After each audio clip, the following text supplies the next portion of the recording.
Halo semuanya, selamat datang kembali. Apa kabar kalian semua? Semoga baik-baik saja. Pada video kali ini kita akan membahas spoiler lanjutan dari sebuah film animasi yang berjudul Against the Gods. Baiklah, daripada kalian semua penasaran, mari kita mulai saja pembahasan spoiler lanjutan untuk episode kali ini. Tanpa berbasa-basi lagi, langsung saja kita mulai videonya.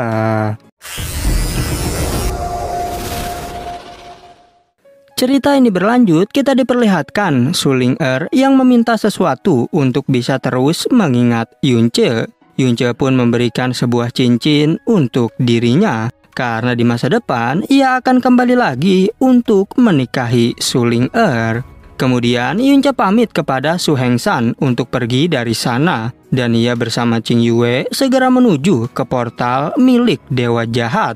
Tak berselang lama, mereka pun kembali ke alam rahasia Tianqi.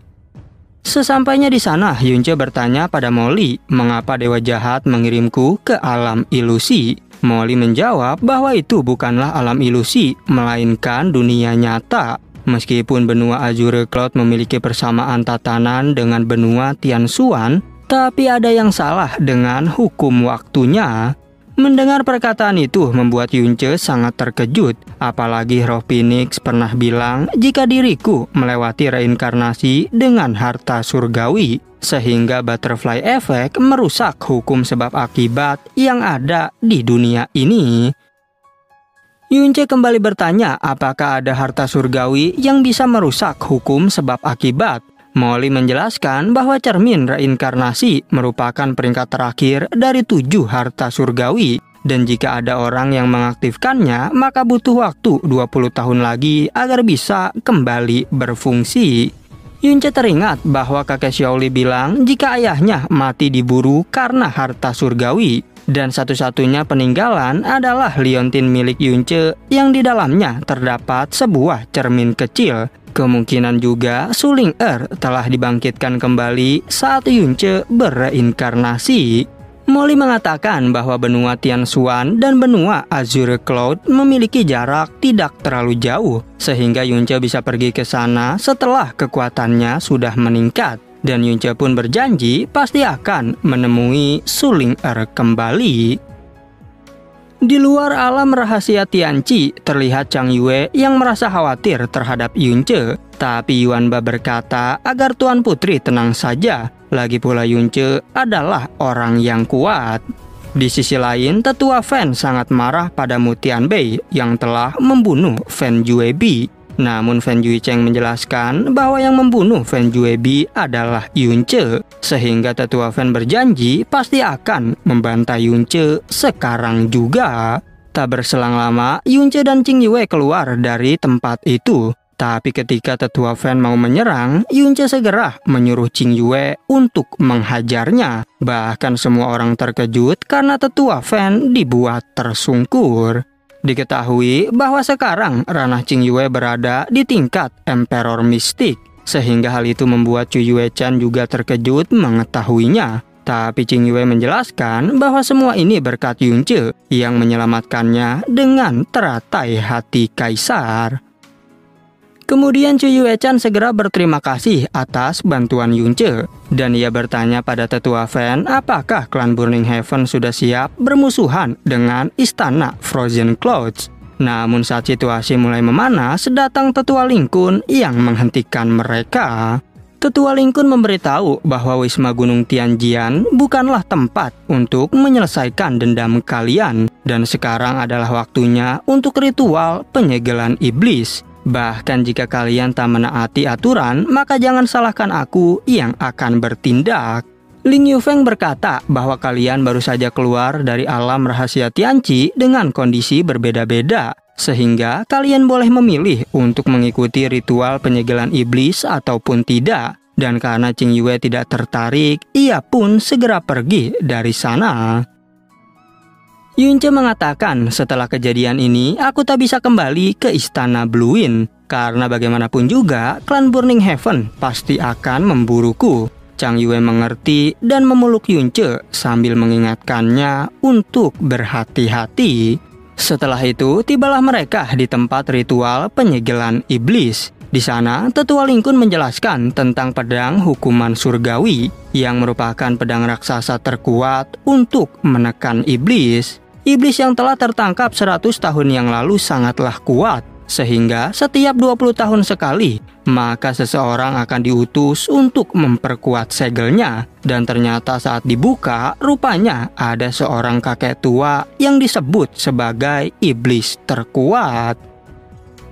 Tetua Iblis sangat marah dan ia berkata bahwa Kaisar Iblis pasti akan membalas dendam pada kalian. Namun Tetua Ling Kun menjawab bahwa dunia iblis saat ini sudah berantakan dan ia pun langsung menggunakan formasi penekan jiwa untuk menyerangnya. Di saat Tetua Iblis berteriak kesakitan, Tetua Ling Kun memberitahu bahwa putra dan menantumu terlalu percaya diri datang ke Tianwei untuk menyelamatkanmu. Meskipun mereka berhasil melarikan diri, tapi terluka parah dan mungkin telah mati. Mendengar perkataan itu, Tetua Iblis tak percaya karena anakku tak mungkin mati dan sekarang kalianlah yang akan mati di tanganku. Bahkan ia segera menyerang Yuan Ba dan menariknya masuk ke dalam segel.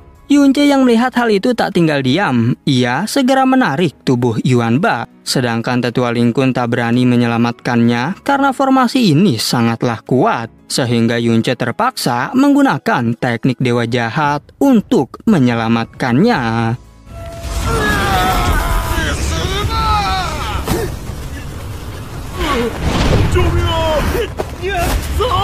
Walaupun Yunce berhasil menyelamatkan Yuan Ba, tapi kini tubuhnya yang justru terluka parah. Dan semua orang yang menyaksikan kejadian itu sangat terkejut. Apalagi Putri Chang Yue yang langsung menangis karena hal itu.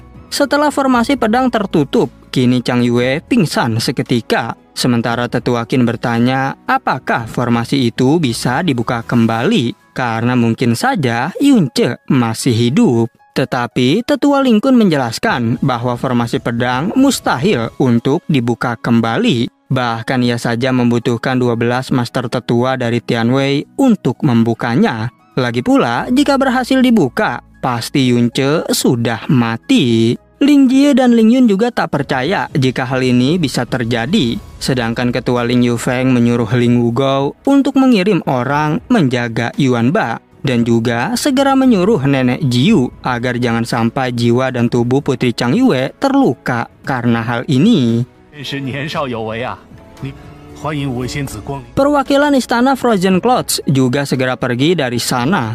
Dan menurut Chu Yueli, hal ini bagus untuk Qing Yue karena ia jadi bisa fokus berlatih sebab akan meninggalkan ikatannya terhadap Yunce. Di sisi lain, Fan Juecheng sangat senang karena akhirnya Yunce sudah mati. Sedangkan Tetua Ling Kun kebingungan mengapa Yunce tak berpengaruh dengan formasi pedang. Bahkan ia bisa menyelamatkan Yuan Ba dengan begitu mudah. Scene berpindah ke peri kecil yang mendapatkan kabar bahwa Yunce telah mati. Bahkan wajahnya terlihat sangat panik dan tak percaya mendengarnya. Sehingga hal itu membuat Chu Yueli dan yang lainnya menjadi kebingungan. Karena mereka selama ini belum pernah melihat emosi Chu Yue-chan lepas kendali. Dikarenakan masih tak percaya, peri kecil langsung pergi menuju ke formasi pedang. Sesampainya di sana, ia menangis dan bertanya-tanya, "Mengapa kau mati begitu saja?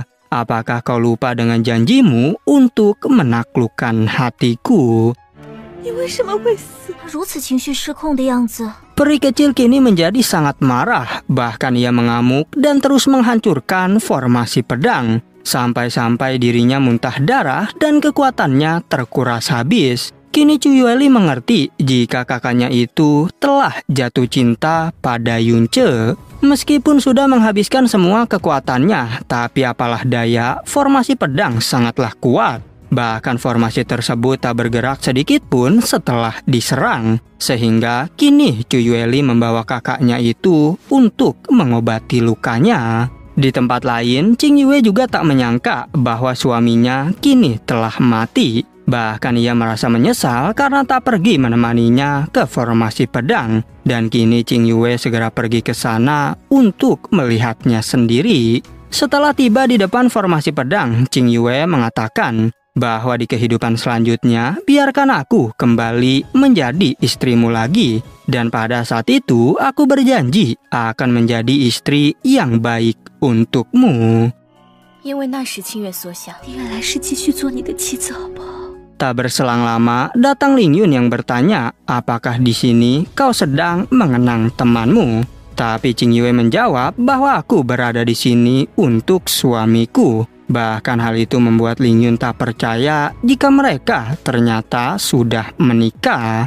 Qing Yue mulai memotong rambutnya dan menaburkannya di area itu, sambil berkata bahwa biarkanlah rambut ini sebagai tanda aku terus menemanimu. Sementara Ling Yun masih merasa syok dengan hubungan Yunce dan Qing Yue.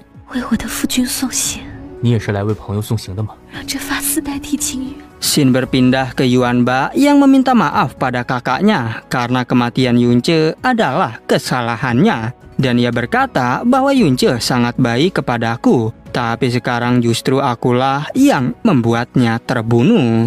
Tak berhenti sampai di situ, Yuanba juga berjanji akan pergi untuk mencari kekuatan. Hal itu ia lakukan agar bisa melindungi ayah dan kakaknya. Qing Yue pun mengerti dan akan menunggu adiknya itu kembali lagi. Xin berpindah ke tempat Nenek Jiu yang merupakan tabib terbaik di Wisma Gunung Tianjian. Saat itu, Chu Yueli bertanya, bagaimanakah kondisi kakakku saat ini? Dan di sini nanti akan terungkap bahwa Chu Yue-chan sedang mengandung anak Yunce.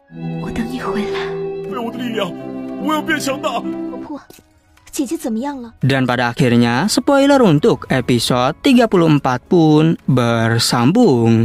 Oke, cukup sekian. Terima kasih untuk video kali ini dan sampai jumpa di video berikutnya.